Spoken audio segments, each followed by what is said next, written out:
El Instituto Mexicano de la Radio presenta Plantas Medicinales de México. Cultura, ciencia y sociedad. Con Ricardo Reyes Chilpa. Nuestro tema de hoy, de antiguos y nuevos secretos de los árboles. Los árboles son los organismos de mayor tamaño y los más longevos del planeta. Pueden llegar a medir 110 metros de alto y vivir 5,000 años. Ni las ballenas azules ni los dinosaurios son tan grandes.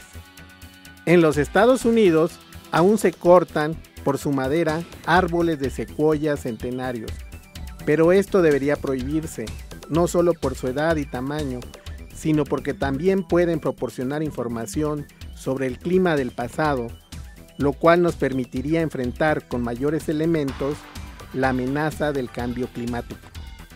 Los árboles se agrupan en comunidades constituyendo ecosistemas forestales. Los bosques de clima templado y las selvas tropicales ofrecen paisajes hermosos, además productos como forraje, frutos y semillas comestibles. Los bosques y selvas también son una fuente de nuevos y antiguos medicamentos y proporcionan servicios ambientales como la producción de oxígeno y agua, la formación de suelo, la captura de carbono, el hábitat para miles de otros organismos, aves, mamíferos, insectos, hongos y bacterias. Varios sectores de la sociedad aún no valoran la importancia de los bosques y selvas. Se talan para transformarlos en áreas para la ganadería y la agricultura, pero también se pueden aprovechar de manera sustentable y conservarlos para las generaciones futuras. Hoy vamos a platicar sobre este tema con Javier Rodrigo Reyes Pinzón, quien es licenciado en comunicación por la Universidad Anáhuac y actualmente labora en el sector privado. ¿Qué tal? Muchas gracias por la invitación, Ricardo. Pues importante el tema que dices, particularmente por los árboles, la importancia a nivel ecológico y ambiental que tienen los árboles. Bueno, pues como tú sabes, los árboles pueden llegar a vivir muchos años, ¿no? Hasta 5,000 años. Y entonces pues son organismos que pues digamos son los más longevos del planeta. Ninguna tortuga, nadie vive más que un árbol. Pues tenemos ejemplos pues muy interesantes. Por ejemplo, en Estados Unidos, en California, está un árbol llamado Matusalén, porque la Biblia habla de un individuo que vivió cerca de 900 años. Y entonces, pues en honor a Matusalén, pues se le puso este nombre, porque es un árbol de 5,000 años. Es un pino de la especie Pinus longeva y está en una zona donde hay otros pinos de este estilo, el huerto de Matusalén. Sin embargo, también había otro árbol más viejo, el árbol llamado Prometeo, pero este fue talado en 1964 por un estudiante. ¿Cómo ves? Pues estamos hablando que en esa época ya se sabía un poco de la historia de los árboles, entonces no le veo el sentido por qué al final lo talaron. Pues dicen algunos, es uno de los mayores tontos del planeta, ¿no?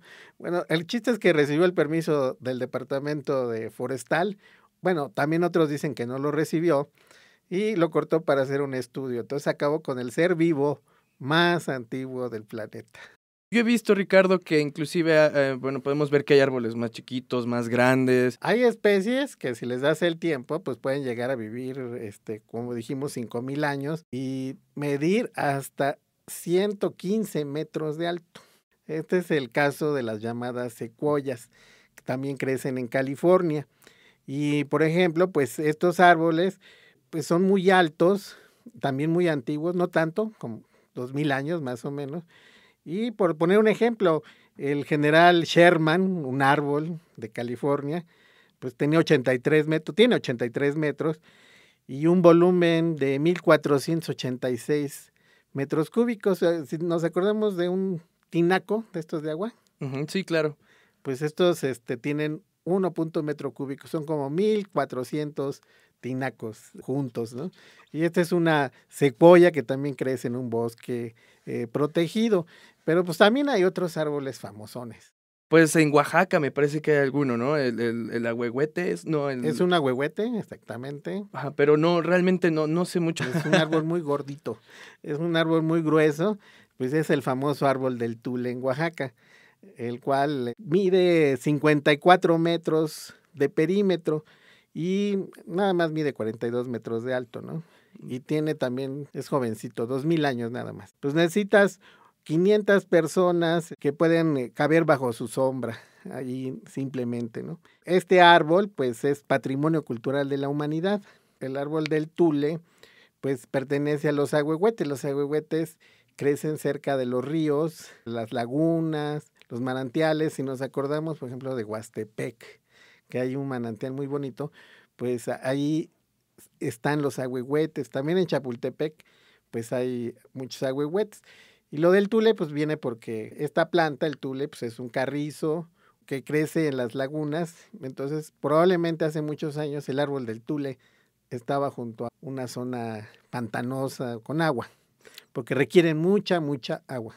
Y ahora bien, sé que también tienen una parte, una historia, inclusive alguna vez me comentaban que es una leyenda zapoteca. Se supone que este árbol, pues, fue plantado por un sacerdote del dios del viento, Écatl. Y entonces, bueno, es parte de las tantas leyendas que tiene el árbol del tule. Y también cuando va uno ahí, también le informan que alguna vez alguien quiso talarlo para hacerlo madera, pero hace como 100 años, pero no nos dejaron que se talara el árbol, ¿no? Los árboles tienen una biología muy particular y esto se debe a que forman tejidos para conducir agua, que es lo que nosotros llamamos madera. Uno podría pensar que tienen una sustancia para vivir. Como un elixir de eterna vida, vaya. Sí, de eterna vida. Y entonces habría que untarse o beberse esa sustancia. Pero no. ¿Y te acuerdas cómo se ve un tronco de un árbol? Como fibroso, vaya. Sí, exactamente. Si lo vemos al microscopio, veríamos como muchos hoyitos, como miles de popotes, como una caja de popotes vista desde arriba. Entonces son elementos que hace el árbol para conducir el agua, pero tienen una biología muy especial, porque los árboles siguen la estrategia de los que construyeron las pirámides en México. Por ejemplo, en el Templo Mayor vas y ves la pirámide más antigua, es la que podemos ver. Luego, cuando se aburrían de la pirámide, o querían cambiar de Dios o de sacerdotes, o simplemente llegaban los 52 años del nuevo siglo, en vez de destruirla, la tapaban y volvían a hacer otra pirámide con otros estilos. Y luego otra vez volvían a construir encima de la pirámide. Entonces, esto da por resultado que vaya creciendo. Pero los tejidos más antiguos van quedando dentro. Entonces, por ejemplo, hay un fitopatólogo que es un médico de árboles, Alex Shigo, que dice, un árbol no es un árbol, son muchos árboles. Entonces, porque tienen este sistema de crecimiento, digamos, modular. También hay un dicho griego que dice, nadie se baña 2 veces en las aguas del mismo río. Porque aunque sea el mismo río, pero las aguas son diferentes con el tiempo. Entonces, eso es lo que más o menos podríamos explicar de cómo crece un árbol, porque va formando nuevos tejidos hacia afuera. Crece hacia afuera y va dejando los tejidos antiguos dentro. Y eso es para tanto conducir el agua hacia arriba, pero también hay otro tejido que conduce el agua hacia abajo, pero ya lleva las sustancias que produjeron las hojas. Las hojas, pues, finalmente producen todos los nutrientes que requiere la planta, pues ahora sí que viven del aire. Toman del aire dióxido de carbono, o sea, una molécula de 2 átomos de oxígeno y carbono, y con la luz del sol y el agua que viene de las raíces van a producir azúcares y otras sustancias que van a distribuir a lo largo del árbol para su nutrición. Entonces hay 2 sistemas de conducción en el árbol, uno que sube y otro que baja. Uno que lleva el agua del suelo y los nutrientes del suelo y otro que lleva lo que producen las hojas que baja y distribuye estas sustancias que van a constituir los tejidos. Pero el árbol continuamente está cambiando de tejidos. Digamos, va acumulando masa y tamaño, crece a lo ancho y crece a lo alto, pero sus tejidos antiguos quedan sepultados por los tejidos nuevos. Entonces, esa es una de las características de los árboles. Y ahora bien, en esta época del año es muy característico ver los árboles van perdiendo las hojas. Digamos aquí en México o igual en países más hacia el norte, puede que muden muy frecuentemente estas hojas, pero si nos vamos más hacia Centroamérica o más zonas más selváticas no es tan recurrente esto. Precisamente en la época de invierno, los árboles son organismos que están acostumbrados a perder tejidos, es una estrategia, por eso tiran las hojas.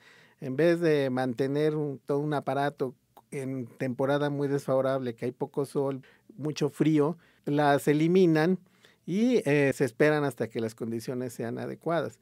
Pero también eso ocurre en las zonas tropicales, pero ahí por la sequía, por falta de agua. O hay zonas que llueve periódicamente, pues como México. México llueve a partir de abril, mayo, hasta septiembre, octubre, pero los de otros meses son secos. Entonces en esa época también muchos árboles tropicales, como cuando vamos a Acapulco, a Zihuatanejo, vemos que están secos, pero si volvemos en julio estarán verdes.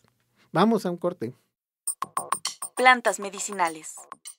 Para mayor información puedes dirigirte a floramedica660@gmail.com.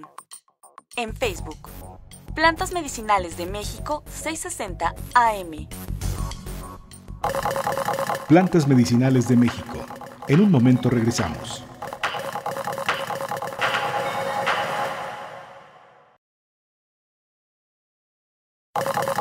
Ya estamos de regreso en Plantas Medicinales de México con Ricardo Reyes Chilpa.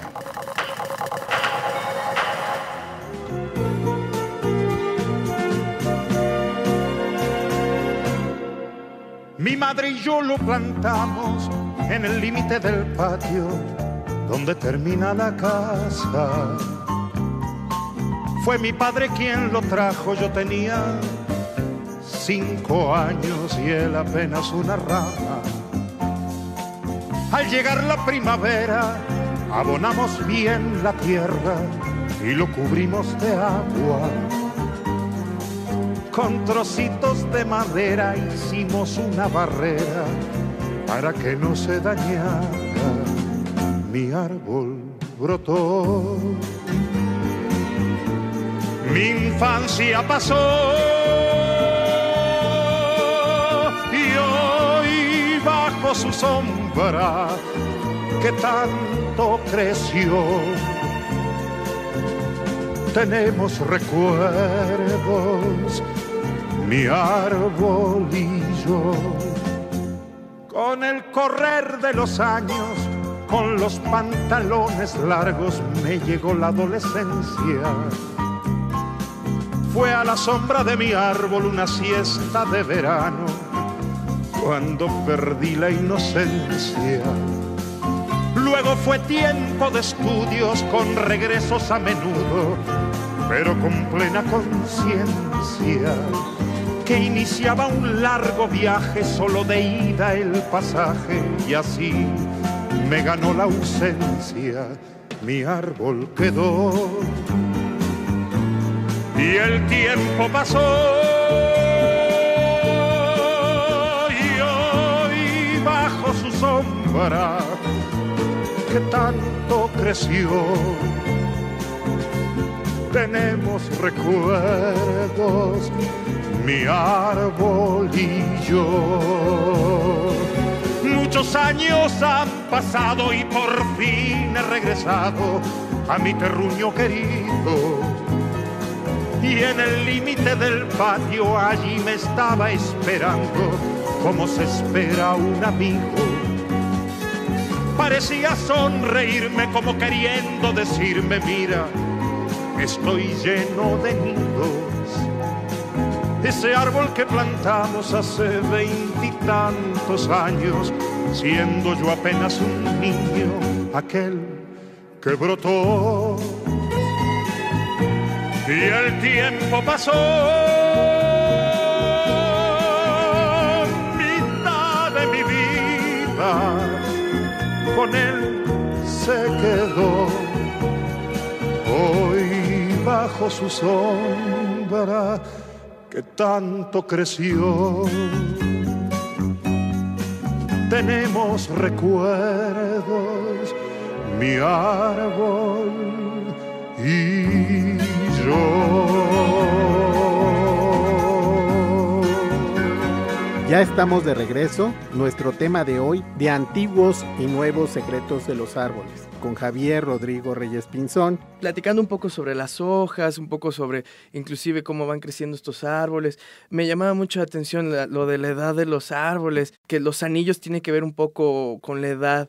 Bueno, los anillos de crecimiento de los árboles, si cortamos un tronco, podemos ver que hay una serie de anillos concéntricos.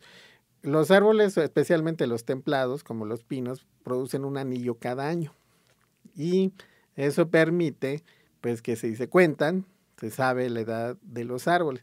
Ahora, para saber la edad de un árbol, pues podemos usar un taladro Pressler, que es como una varilla de metal que se va girando y va penetrando hasta el corazón y saca una viruta de madera más delgada que un popote. De hecho, los popotes de plástico se usan para guardar estos anillos de crecimiento de los árboles y ya se ponen a contar. Eso para no matar al árbol, ¿no? Así como claro, dijimos. Bueno, y aparte eso es importante, ¿no? Yo he visto que inclusive hay unos que son más grandes, otros más pequeños, hay de diferentes colores inclusive. Pues sí, claro, hay anillos más gordos o más flacos dependiendo qué tan buena fue la temporada. Si hubo mucha agua, mucho sol, entonces los anillos van a ser más gorditos que otros. Si el año fue muy seco, muy malo, el anillo va a ser muy delgado. Entonces eso también nos da una información sobre cómo fue el clima en 1654.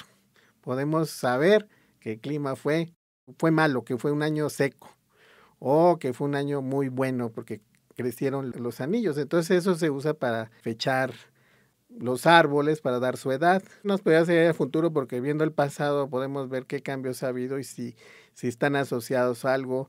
Porque, por ejemplo, en el cambio climático que se debe al aumento de dióxido de carbono por la quema de combustibles fósiles como el petróleo, pues entonces podemos saber si esto, digamos, está ocurriendo continuamente a lo largo de la historia, porque ¿cómo le preguntamos al planeta si no había nadie? Pero los que sí estaban en esa época, si ya están muertos más bien, pero en esa época están los árboles vivos, entonces son los que nos pueden decir cómo fue el clima hace 5,000 años, cosa que aquí le preguntamos, ¿no? Aparte también es importante ver el factor que los árboles hacen también para mejorar un ecosistema, ¿no? He escuchado muchas veces de la reforestación. Esta parte es importante igual conocer un poco que pues no es solo por sembrar o si pongo un árbol pegado a otro, sé que hay como ciertos espacios entre uno y otro. Competencia. Bueno, la competencia es que pues si ves un árbol grande, pues requiere una superficie también alta, o sea, grande más bien, porque los árboles, la copa ocupa mucho espacio y captan el sol, y todos los que están abajo se mueren. Entonces, cuando se reforesta, pues al principio se pueden poner muchos pegaditos, pero conforme van creciendo, se deben ir sacando y dejar solo los más vigorosos. Entonces se puede hacer precisamente un aprovechamiento de los árboles que van a sobrar, porque no todos van a sobrevivir. Si logran todos sobrevivir, van hasta quedar flacos y escuálidos, ¿no? Entonces hay formas de aprovechar los árboles en plantaciones, pero un árbol grande requiere una gran superficie y va a crear una sombra que tampoco va a dejar crecer a los otros más pequeños. Entonces con el tiempo pues hay que hacer cortes o aclareos, como dicen los forestales. Y ahora viendo también, conociendo un poco la industria de la cuestión forestal, inclusive también sería importante en cuanto a árboles medicinales. Claro, hay uno muy famoso, por ejemplo, el Taxus baccata, que es un árbol también de Estados Unidos y que se obtiene pues una sustancia que es el taxol o paclitaxel. Es uno de los anticancerígenos más antiguos que se conocen. Muchos médicos lo usan en la clínica y apareció hacia 1960, se dan los primeros reportes. Entonces hacia los 70 ya está en la clínica y se usa para detener el crecimiento de células cancerosas, pero el descubrimiento original es a partir de un árbol, de la corteza de este árbol, que crece también cerca de las secuoyas gigantescas. Cuando se da a conocer esa noticia, pues mucha gente se lanza a los bosques a cortar, a buscar esta cura. Pero bueno, se puede producir esta sustancia por métodos biotecnológicos y es uno de los anticancerígenos más usados. Pero pues en México tenemos también muchos árboles interesantes. El chicle, ejemplo. Sí, pues sí, el chicle es muy buena idea. Eso, el chicle nos proporciona, pues aparte de la resina, bueno, aunque hoy día ya es sintética, pero se obtiene una resina de la corteza del tronco, se hacen cortes y escurre la resina y se recoge para obtener el chicle natural. Y este es un árbol de las zonas de Quintana Roo, Yucatán, y fue muy usado por los mayas porque la madera es sumamente durable, es oscura, resistente a hongos, termitas, y está en los templos mayas desde hace 2000 años y está como si nada. También nos da frutos, el chico zapote, nos da, bueno, madera. Entonces es un árbol muy bonito. Depende del tipo de vegetación. En México tenemos 2000 especies de árboles, pero, por ejemplo, tenemos lo que se llaman selvas altas, que de esas queda muy poco, que es la clásica imagen de la selva.